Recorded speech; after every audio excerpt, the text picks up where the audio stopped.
Este video se orienta a un público católico. Los menores de edad deben consultar a sus padres antes de verlo.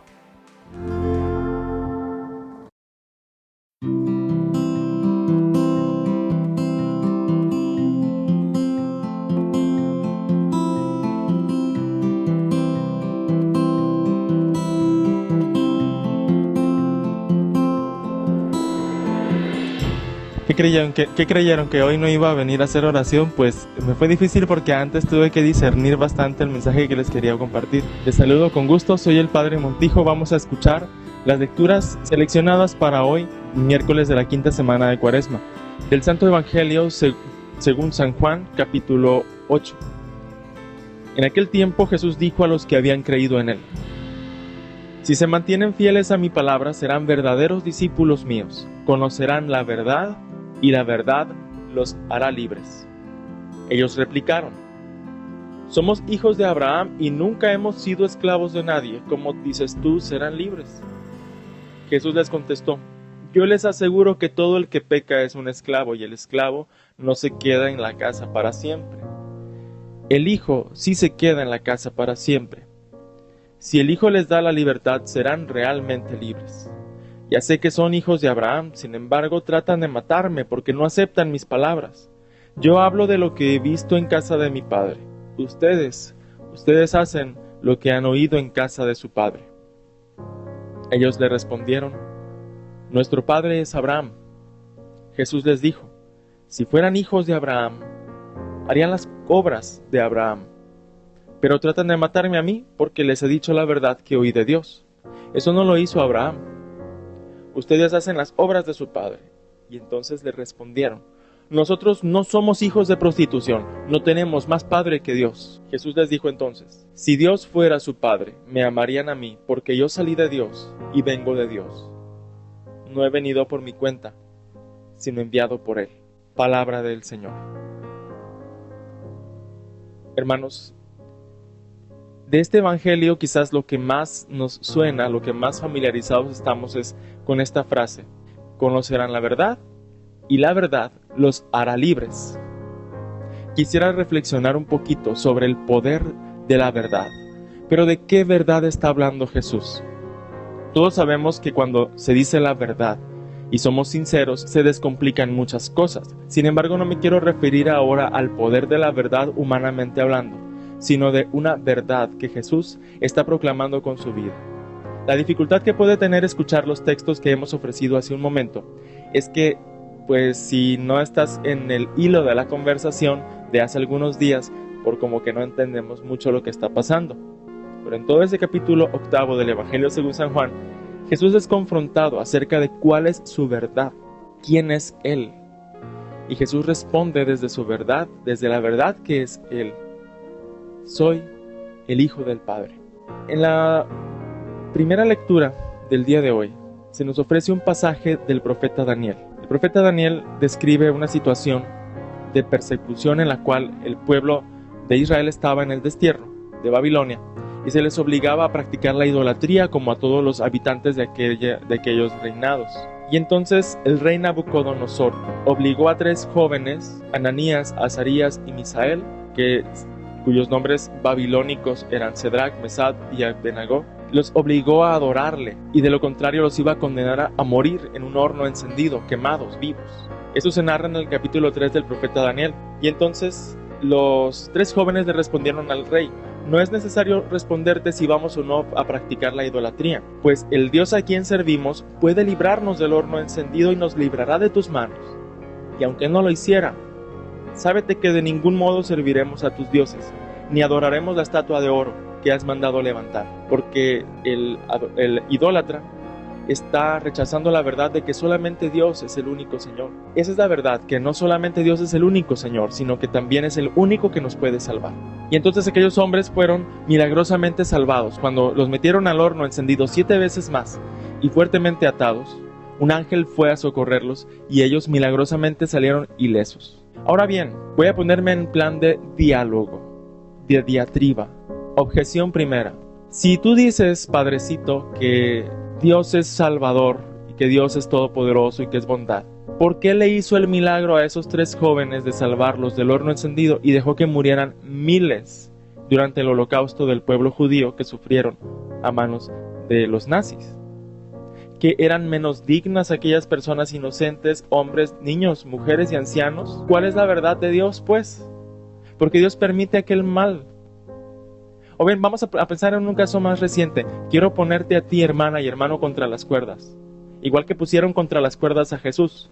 Igual que lo pusieron entre la espada y la pared, de reconocer cuál es la verdad de ese Dios que Él nos invita a aceptar en nuestras vidas. Seguramente hace alguna semana tú escuchaste de los sucesos trágicos que sucedieron, perdón por la redundancia, en Yemen, donde unos radicales musulmanes atacaron un asilo de ancianos, matando a 15 personas que trabajaban ahí y también a 4 religiosas misioneras de la caridad. Y también escuchamos por las redes sociales los testimonios sobre un milagro que ocurrió entonces, que la única religiosa superviviente, la superiora, fue corriendo a salvar la Eucaristía. Protegió al Santísimo Sacramento que estaba en la capilla. Llega un rebelde, entra en la capilla, pero al parecer no vio a nadie y sale, de manera que esa hermana sobrevivió para contarlo. Dios le hizo el milagro de salvar su vida. Objeción 2. Bueno, ¿y Dios que hizo el milagro de salvar a esta monjita no le alcanzó el milagro para salvar a esas otras personas inocentes que murieron y a esas otras 4 hermanas? Qué poquito poder tiene Dios, ¿no? Como que no, yo la verdad a un Dios tan injusto no le creería. Y pueden decir algunas personas. Y estamos delante de cuál es la verdad de Dios, el poder de la verdad de Dios. Yo no te quiero vender, ni te quiero convencer del poder de una verdad a medias, ni de una verdad fácil. De que Dios es selectivo y caprichoso. De que a algunos les hace el milagro de salvarlos del cáncer y a otros los condena para que mueran con dolor. De que a Dios les concede a algunos el milagro de salir ilesos en un accidente y a otros en cambio los deja marcados durante sus vidas, sea por la pérdida de un ser querido, sea por la incapacidad física o el dolor. ¿Qué le pasa a ese Dios que no le alcanzan los milagros? ¿Por qué Dios no hizo el milagro? Es una pregunta, es una respuesta incorrecta. En este caso, ¿qué significa milagro? Porque incluso en la naturaleza misma hay portentos, hay cosas, maravillas que nosotros todavía no alcanzamos a explicar. Pero el portento no es sinónimo de milagro. Milagro significa que Dios hace algo para nuestra salvación. ¿Y qué significa salvación entonces? ¿Cuál es la verdad de la salvación? La verdad de la salvación es lo que Jesús vino a mostrarnos. Jesús vivió de una manera en la cual se puso en el cruce de todos los eventos trágicos y más difíciles que podemos pensar los seres humanos. Se puso en medio del choque de las fuerzas políticas, de la incomprensión social, de la incongruencia de sus discípulos, de la debilidad de una multitud ciega, de los compromisos de unas autoridades religiosas que tenían con el poder oficial. Se puso en el cruce de la debilidad humana, porque él sufrió la violencia física, el maltrato, la infamia, la injusticia. Y al final, en Jesucristo, Dios realizó maravillas. Para nosotros esa es la salvación. La salvación no es que Dios te ponga en una burbuja o en una cápsula y te ponga al margen de cualquier evento humano, incluido lo más difícil. Tampoco se trata de que Dios te aviente al foso de los leones para que te coman vivo, sino que podamos descubrir que aún si te devoran, Dios te puede liberar y te puede llevar a una felicidad, a una plenitud. ¿Cuál es el milagro entonces? Vamos a empezar con el caso de las religiosas de Yemen. Ahora todos estamos comentando que esas 4 religiosas que murieron son mártires, porque murieron dando testimonio de Jesús. Los católicos, nosotros admiramos y veneramos el ejemplo de los que han sido como Jesucristo y a ellos les llamamos los santos.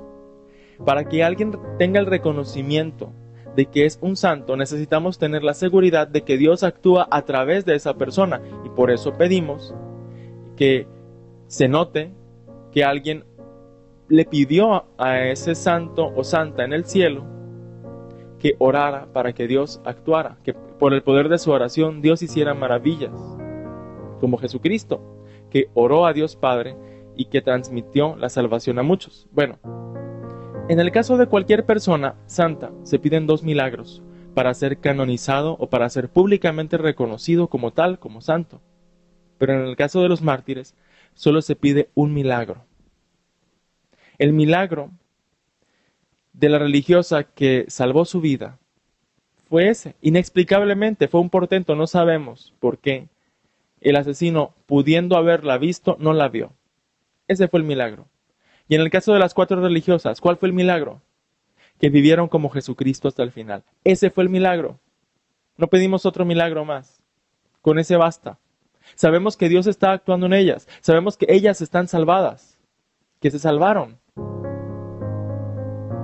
Tú y yo, ¿qué entendemos pues por salvación? ¿Nos fingimos una salvación o queremos aceptar el poder de esta verdad que a Jesús le costó la vida poder enseñárnosla? Y a mí me entristece mucho que a pesar del sufrimiento de Jesús en la cruz, queremos una salvación fácil, una salvación light, donde no se involucre lo difícil de la vida.